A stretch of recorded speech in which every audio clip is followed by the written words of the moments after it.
Speaker sir, it's obvious to the whole country. It's obvious to the whole country that there is a very serious problem in our examination system. This is not just a question of NEET, it is in all the major examinations.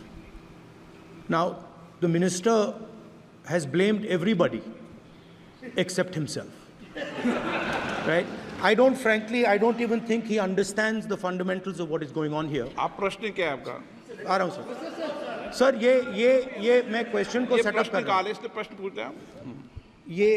The issue is that there are millions of students in this country who are extremely concerned at what is going on and who are convinced that the Indian examination system is a fraud. That is what is at stake here. Millions of people believe that if you are rich and if you have money, you can buy the Indian examination system. And by the way, and this is the same feeling that the people in the opposition have. And that is why we are asking some very simple questions to Honorable Minister. Number one, as this is a systemic issue, what exactly are you doing to fix this issue at a systemic level? Yes. That's the first question. Okay. Question में चल रहा है अभी। Please. अब मैं मंत्री जी मैं एक बार बोल दूं इस बात पे।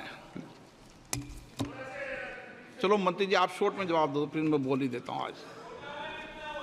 आप शॉर्ट में। अध्यक्ष महोदय, मेरे जो शिक्षा है, मेरे जो संस्कार है, मेरे जो सामाजिक जीवन है, मेरे को मेरे राज्य की, मेरे सूबे की जनता की स्वीकृति मिली है। मैं किसी की, मेरे बौद्धिक और मेरे संस्कार की सर्टिफिकेट मेरे को सारी सदन में किसी से नहीं चाहिए।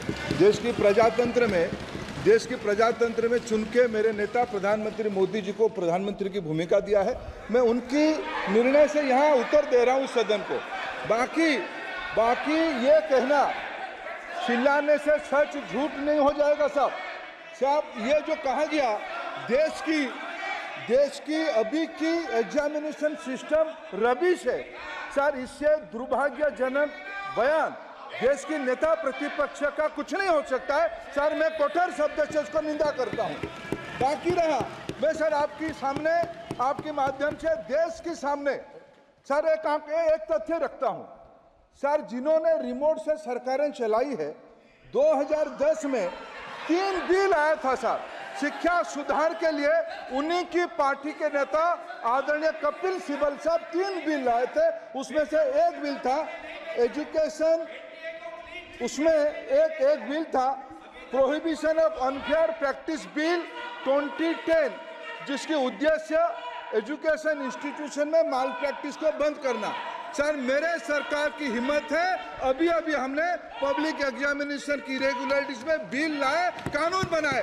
क्या मजबूरी था कांग्रेस पार्टी की, क्या मजबूरी था नेता प्रतिपक्ष की? उन्होंने उस बिल को उल्टा किया, किसके दबाव में उल्टा किया? क्या निजी मेडिकल कॉलेज की दबाव में, उनकी घूसखोरी की दबाव में उन्होंने उस बिल को उल्टा किया था? सच सुनने की सामने नहीं है।